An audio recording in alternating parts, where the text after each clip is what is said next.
Okay, so welcome to the deep dive. Yeah. And we know you're all about really getting informed. Yeah. You want to do it quickly, but you don't want just the surface. You want the depth. You want it all. Exactly. Yeah. Want to be able to sidestep the overwhelm, but still get those aha moments. Oh, Like yeah. it all comes together and you're like, oh my gosh, I get it now. Exactly. Well, today's journey is into the world of Bob Camblin. Right. Now, you might have heard the name, Yeah.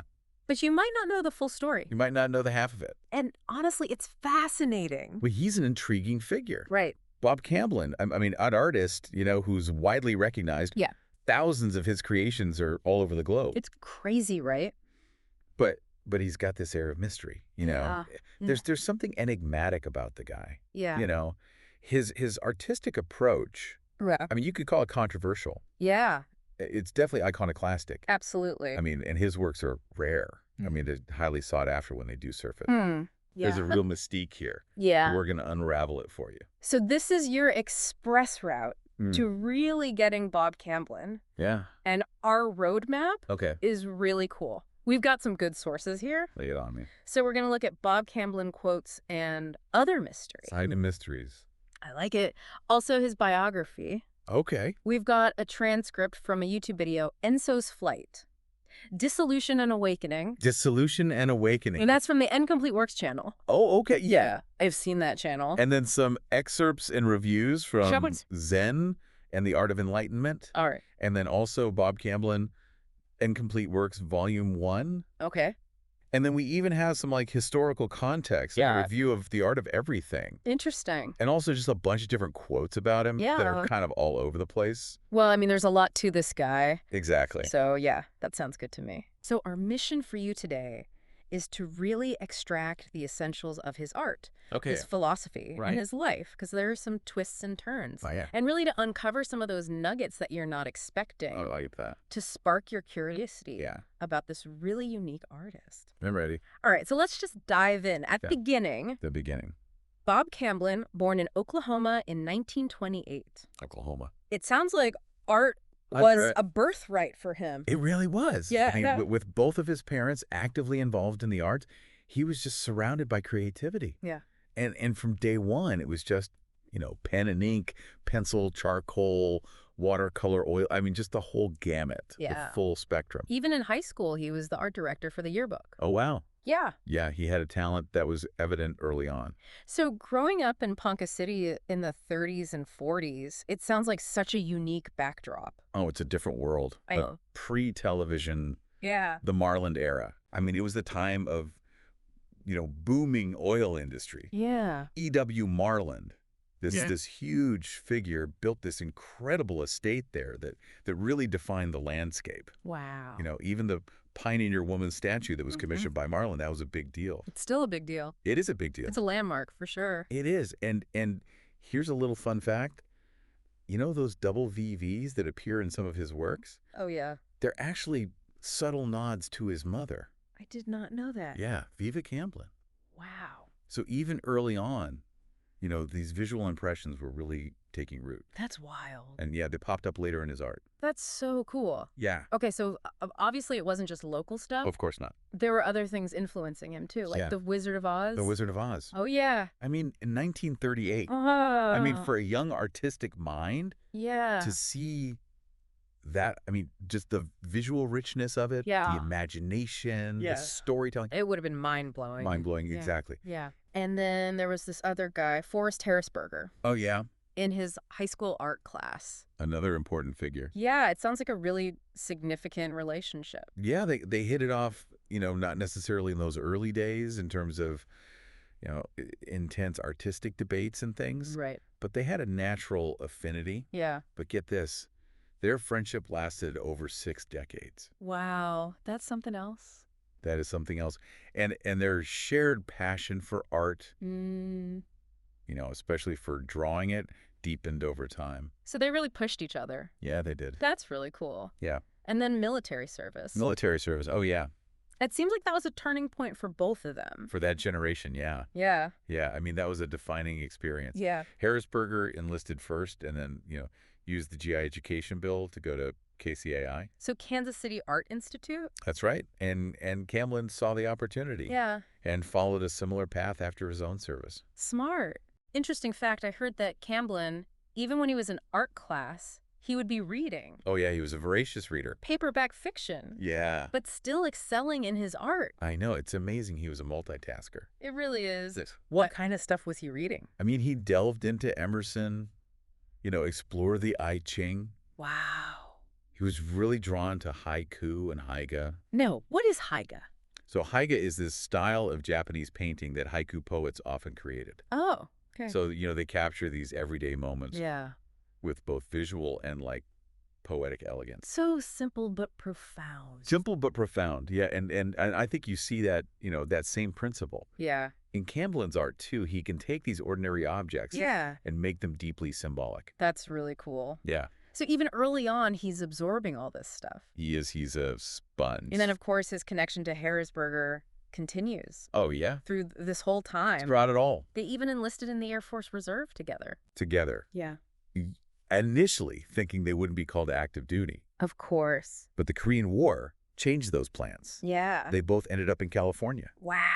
And they reconnected. They sketched the coastline together. That's amazing. So, yeah, even in the military, Right. their artistic bond held strong. That's really cool. It did. And then after his service, Camblin really goes all in on his art education. He does. Goes back to KCAI, Yeah. gets married, Yeah. earns not just 1 but 2 degrees, Oh, wow. Bachelor of Fine Arts and a Master of Business Administration. That's an interesting combo. Right. Yeah. And then gets a Fulbright scholarship to Italy. Oh, wow. This is big stuff. That is huge. Yeah, I mean, this trip had to have been pivotal. Oh, it was transformative. Mhm. I mean, he traveled all over Europe. He was just mesmerized by the grand masters of representative art and impressionism. Wow. I mean, Venice became his emerald city. Wow. He'd go back there time and time again. Really? But there were 2 places that left a really deep mark. Oh, wow. What are they? The Uffizi Gallery in Florence and the Catacomba dei Cappuccini in Palermo. Wow. Okay. Yeah, so think about this. You've got the peak of Renaissance art, Yeah. and then you've got the visceral reality of mortality. Yeah. And both of these experiences really shaped his fascination with these abstract figurative forms Interesting. and the themes of life and death that you see in his work. Okay, so catacombs, that's unusual. Well, it is unusual, Yeah. but he saw something there. Yeah. I mean, in both the Uffizi and the catacombs, there were these forms, Yeah. He called them mummies. Mummies. Yeah, lingering abstract figurative forms that he felt like he might never escape. Oh, wow. And you can see that, that fascination throughout his art.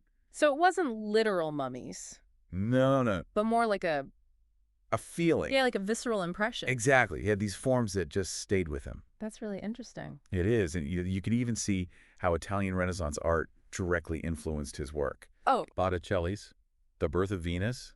Yeah. Yeah. That inspired Camblin's iconography, Mhm. which was a tribute to KPFT radio. Oh, wow. Yeah, a community radio station in Houston that was bombed Yeah. shortly after it launched. That was awful. It was a tragedy, Yeah. and for Camblin and a lot of listeners, that station really symbolized freedom and expression. Absolutely. And Botticelli's Primavera also inspired Camblin's painting Flora, Oh, wow. which is full of all these hidden images. Really? Hearts, electrons, echoes of haiga. That's amazing. It's like he's layering all these meanings and influences right into the canvas. right into the canvas. That's incredible. Yeah. So he's reinterpreting these iconic images He is. through his own lens. Exactly. It's amazing. Yeah, and all of this led to exhibitions, even when he was still quite young. Really? Yeah, before his nomadic period, his work was shown at the Art Institute of Chicago Wow. and in some international exhibitions during his Fulbright year. That's amazing. So he was already getting recognized by the art world. yeah. And then he goes into teaching, Yeah, which seems natural. it does. For a lot of artists, that's the next step. It is. Yeah, he actually started out as a map maker. Oh, really? Yeah, for Trans World Airlines. Interesting. And then he moved into academia. Okay. He taught at museums and universities. Wow. Yeah, the Ringling School of Art, the University of Illinois, Wow. the University of Detroit, the University of Utah, Wow. and later, Rice University. Wow. So he had a pretty substantial academic career. yeah, he did. Yeah. But he never stopped making art. Never, even when he was teaching. He always had a private studio, That's dedication. and he was always doing one-man shows and collaborating with other artists. Wow, so he was balancing it all. He was really committed to his own creative exploration. That's amazing. Yeah, And then in 1976, huge turning a point. big one. He decides to leave academia Wow. and go full-time nomad Wow. for his art. That's a leap of faith. It is! Yeah. So he leaves the security and structure Just to follow his art. to fully commit to his art. Yeah. That's amazing. It is. It really shows you how dedicated he was. How did he fund this? Mostly through selling his artwork in commissions. Okay. And he traveled all over, Italy, France, Ireland, Mexico, even the South Pacific. Wow.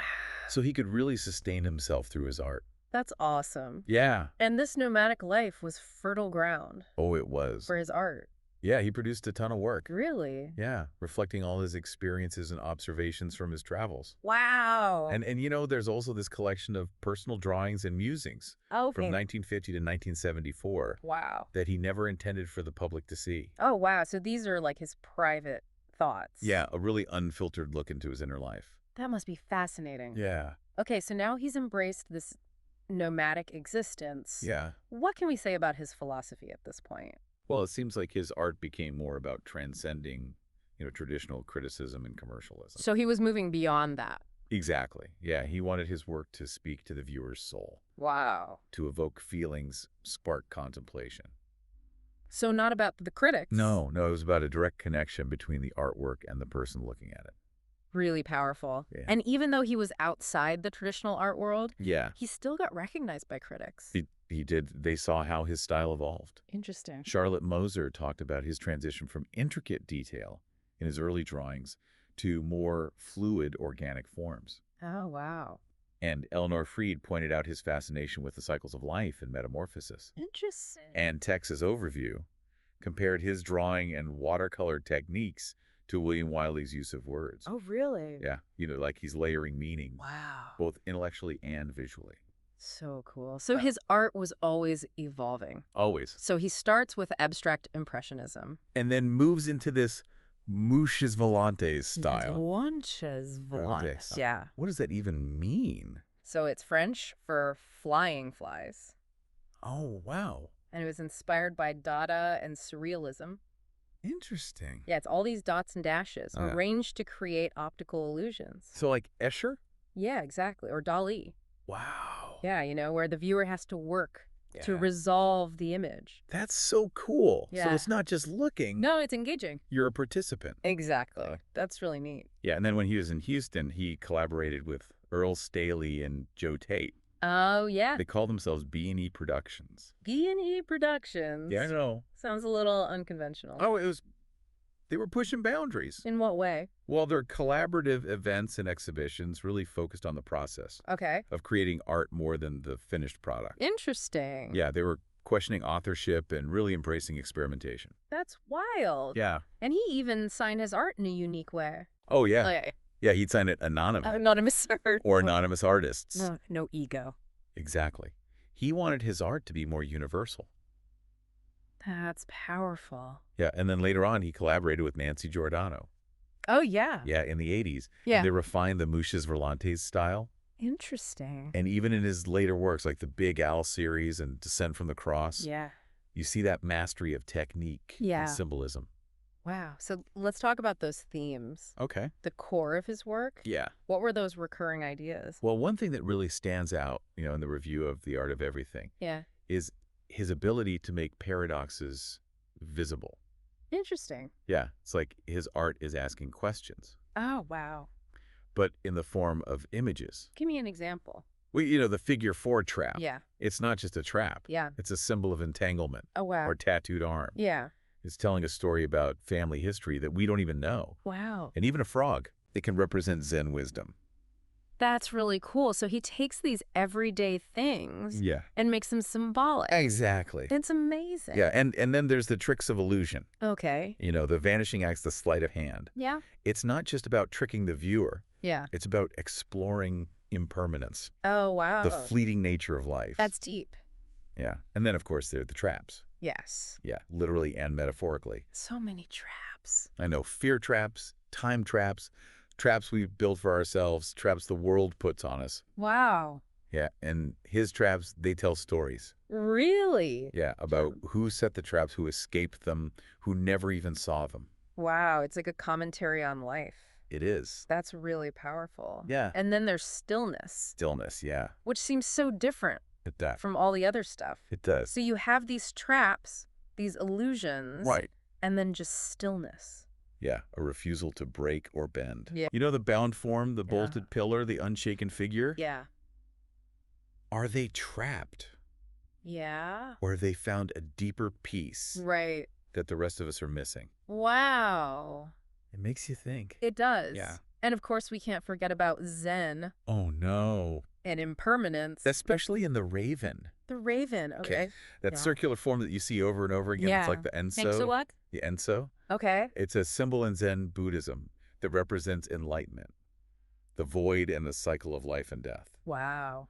And then the abstract shapes inside the circle. Yeah. They represent the transient nature of existence. Oh, wow. You know, things appearing and disappearing. It's making me think of those mummies Oh, yeah. that he was talking about. Yeah. Wow. And the whole feeling of the Raven, it just invites you to contemplate, Yeah. to look beyond the surface. Wow. So powerful. Yeah. And speaking of the Raven, there's also the I Ching, Oh, yeah. hexagrams 29 and 61. Yeah, how do those relate?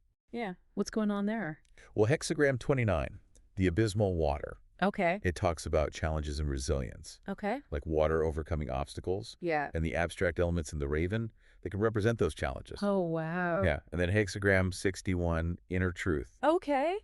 It suggests that clarity comes from being sincere Yeah. and connecting with your core essence. Yeah. And the bird form in the Raven, Yeah. it could symbolize shedding illusions Wow. to reveal that inner truth. So he's weaving Eastern philosophy right into his art. It's all connected. That's so cool. And the Raven also shows us his creative process. Oh, really? Yeah, the dissolving touch in the circle. Yeah. It represents shedding ego, Oh, wow. which is often necessary for creative inspiration. Okay. And the circle itself, it's both a boundary and a portal. Wow. It shows the constraints and the freedom of the artistic journey. Wow. That's beautiful. Yeah. And then there's the mystic switch. Oh, yeah, the mystic switch. Yeah. What is that? It's that moment, you know, Yeah. when something clicks and you just know it's true. Wow. It's like an inner knowing. It's like a gut feeling. Yeah, gut feeling. I- And it can change over time Really? as you grow and learn. That makes sense. Yeah. And he had a different view of learning He did. and failure. Yeah, he thought failure was valuable. Oh, wow. Yeah. Yeah. He believed in exploring and being aware, Okay. not just trying to succeed. So it's the journey, not the destination. Exactly. Yeah. Interesting. Yeah. And he also said that art is a form of nonverbal communication. Oh, wow. Yeah. It goes beyond words and logic. So it's its own language. Exactly. That's amazing. Yeah. And then there's the idea that his works are like puzzles. Oh, yeah. With hidden meanings and traps. Yeah, it's like he's challenging us To look deeper. to think critically. It's so clever. It is, he called it guerrilla warfare on a word-oriented culture. Wow. Yeah, he wanted us to think more visually and intuitively. That's really cool. Yeah. And he definitely had strong opinions about the art world. Oh, he rejected painting for money. Really? Yeah, sometimes he wouldn't even accept payment. Wow. There's that story about a patron who put $100 bills in glass so Camblin wouldn't have to touch the money. Wow. Yeah. And he thought exhibitions should be controlled by the artist. Oh, wow. So no distractions. Yeah. He wanted the viewer to experience the art directly. That's interesting. Yeah. So we talked about scarecrows earlier. Oh, yeah. They seem pretty important. They represent more than just spring and renewal. Okay. He was inspired by Gunter Grass, Mm. you know? Yeah. And his scarecrows evolved.